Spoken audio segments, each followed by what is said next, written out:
அந்த பகுதியில் எல்லாமே பிஸ்கோத்துகளை அடுக்கி வைத்தது போல ஒரே மாதிரியான சிறிய வீடுகள், ஒன்றுடன் ஒன்று ஒட்டியபடி. இரு தெருக்களின் இடையே ஒரு சிறு சந்து, அதன் நடுவில் கோணல் மாணலாக சதுர வடிவிலான பாறாங்கற்கள். எங்கள் மேல் காலை வைத்தால் பதம் பார்த்து விடுவோம் என்று மிரட்டுவது போல இருபுறமும் புதர்கள், சிறு குன்றுகளைப் போல். வெவ்வேறு தெருக்களில் இருந்தாலும் பின்வீட்டிலிருந்து ஒரு ஆண் இறையும் சத்தமும், அதற்கு பதிலாக ஒரு பெண் அழுகை குரலில் ஏதோ பதிலளிப்பதும், அவ்வப்போது அலறுவதும் கேட்காமல் போகவில்லை திலகாவுக்கு.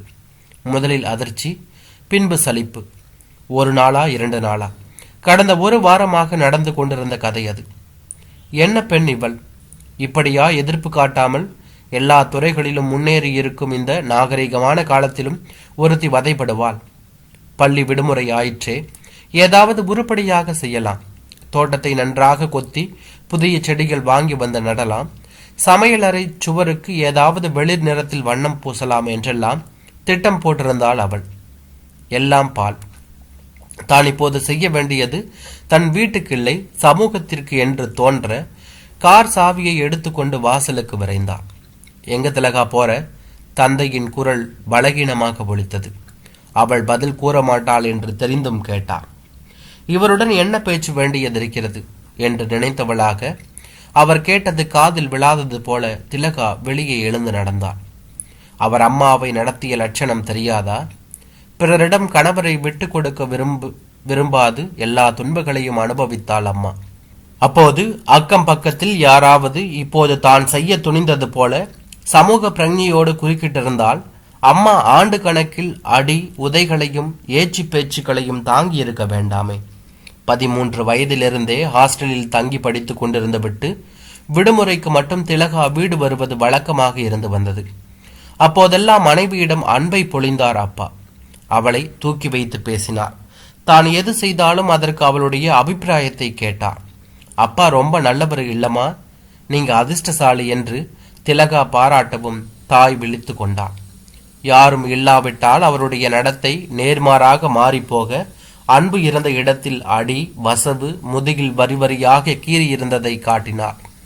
புகழ்ந்து பேசிய அதே வாய் அவள் எது செய்தாலும் குற்றம் கண்டுபிடித்து ஏளனம் செய்தது என்று தன் அவல வாழ்க்கையை பகிர்ந்து கொண்டாள் அவளுடைய அம்மா. என்னை யார் கேட்பது, நான் ஆண் பிள்ளை என்று வெளிப்படையாக வதை செய்பவன் தேவலாம். ஆனால் அப்பா செய்தது ஏமாற்று வித்தை என்று ஆத்திரம் கொண்டாள் திலகா. அப்பா இந்த மாதிரியான ஏமா முன்னாடியே என்கிட்ட சொல்லல என்று கருவிய மகளிடம் இப்ப கூட சொல்லி இருக்க மாட்டேன். ஆனா நீயும் எங்கேயாவது உங்க அப்பனை போல வெளியில இனிமையா பேசிட்டு யாரும் பார்க்காதப்ப கொடுமைப்படுத்துறவன் எவங்கிட்டையாவது மயங்கி போயிருவியோன்னு பயந்து சொல்றேன் என்றாள் அம்மா நிதானமாக. பெண்ணாய் பிறந்ததே துன்பம் அனுபவிக்கத்தான் என்பது போல அம்மாவை ஒத்த சிலர் எல்லாவித கொடுமைகளையும் தாங்கியது அவநம்பிக்கையோடு ஆத்திரத்தையும் அளித்தது திலகாவிற்கு. சற்று யோசித்த போது பெண்கள் ஒவ்வொரு செலவுக்கும் கொண்டவனின் கையை எதிர்பார்த்து வந்திருப்பதால் தான் பலமிழந்து போய்விட்டார்கள் என்று புரிந்தது. அந்த 16 வயதிலேயே ஒரு முடிவை எடுத்தாள். தன் வாழ்க்கையை சுதந்திரமாக எந்த ஆணுக்கும் அடிபணியாது கழிக்க வேண்டும். நிறைய படித்து சொந்த காலிலேயே நிற்க ஆரம்பித்தும் கூட அவள் உறுதி மாறவில்லை. திலகாவிற்கு 35 வயதான போது அப்பா படுக்கையில் விழுந்தார். அப்போதும் தள்ளாமையுடன் அம்மா அவரை கரிசனத்துடன் கவனித்து கொண்டது எரிச்சலை தான் உண்டு பண்ணியது. நீங்க அவரோட சந்தோஷமா இருந்து என்ன தட்டுக்கட்டு போச்சு, இப்படி ராஜ உபச்சாரம் செய்யணுமா என்று சிடுசிடுத்தார். ஏதாவது கிளினிக்கில் கொண்டு சேர்த்து விடலாமா, ராத்திரி பகலா கவனிச்சுப்பாங்க, செலவை நான் பார்த்துக்கிறேன் என்று ஒரு வழியும் காட்டினார். அதை தாய் ஏற்கவில்லை. ஒரு மனைவியின் கடமை என்றால் சுருக்கமாக அவளது குடும்பத்தில் இருந்த பெரியம்மா, அத்தை போன்ற பெரிய பெண்டில் கூறிய அறிவுரைகள், பழைய தமிழ் படங்களில் தாக்கம், அவள் படித்திருந்த சிறுகதைகள் போன்ற பலவும் அவளுடைய எண்ணப்போக்கை செதுக்கியிருந்தன. ஆனால் அம்மாவின் மனதில் இருந்த உறுதி உடலில் இருக்கவில்லை. வேலை பளு தாங்க முடியாது போக சில மாதங்களிலேயே அப்பாவிடமிருந்து அம்மாவுக்கு நிரந்தர விடுதலை கிடைத்தது. திலகா ஒரு முடிவுக்கு வந்தாள். சற்றும் யோசியாது அவரை யாழ்ப்பாண இளைஞர்கள் சிலர் இணைந்து நடத்திய இல்லத்தில் கொண்டு போய் சேர்த்தாள். அப்போது அவர் கண்களில் தெரிந்த வேதனை அவளை பாதிக்கவில்லை. நானே வேலைக்கு போறவ, உங்களை பார்த்துக்க ஆள் போட்டா வீட்டில் இருக்கிற எல்லாத்தையும் சுருட்டிக்கிட்டு போயிடுவாங்க. எங்கோ பார்த்தபடி சொன்னார். ஆனால் அப்பாவுக்கு உண்மை தெரிந்துதான் இருந்தது. பெற்றவளை தான் நடத்தியதற்கு மகள் வஞ்சம் தீர்த்து கொள்கிறார். ஓரிரு ஆண்டுகளுக்கு பின்னர் அப்பா சுயமாக நடக்க ஆரம்பித்ததும் வேறு வழி இல்லாமல் வீட்டுக்கு அழைத்து வந்தாள் திலகா. அவளை கண்டிக்கும் விதமாக அவரை ஏதோ குற்றம் கண்டுபிடிக்க ஆரம்பிக்க, இவருக்கு இடம் கொடுத்தால் தானும் அடிமை வாழ்க்கைதான் வாழ வேண்டியிருக்கும் என்ற பயம் அவளிடம் தலை தூக்கியது. நானும் அம்மா இல்லை என்று முரட்டத்தனமாக கூறி அவர் வாயை அடைத்தாள். அப்பா அடங்கி போனார். இந்த வரைக்கும் தங்க இடமும் வேளா வேலைக்கும் சாப்பாடு கிடைக்கிறதே என்று திருப்தி பட்டு கொண்டார். அவருக்கென்று இருந்த அறையிலேயே காலத்தை கழிக்கலானார். கடந்த சில நாட்களாக பின் வீட்டில் நடக்கும் நாடகம் அவருக்கு தெரிந்துதான் இருந்தது. அந்த முகம் தெரியாத ஆடவனைப் போல தானும் எப்படியெல்லாம் மனைவியை ஆட்டுவித்தோம் என்ற எண்ணம் எழுகையில் அந்த நாட்கள் இனிமையானவை, தனக்கு எவ்வளவு அதிகாரம் இருந்தது என்றெல்லாம் எண்ணி ஏக்க பெருமூச்சுதான் விட்டது அவரால் முடிந்தது. விரைவிலேயே திலகா திரும்பி வந்தாள். கூடவே காவல்துறை அதிகாரிகள் இருவர். அவள் சொன்னதை எல்லாம் கேட்டுவிட்டு, இது அவங்க குடும்ப விவகாரம், நாங்கள் எப்படி தலையிடுறது என்று தயங்கினார்கள்.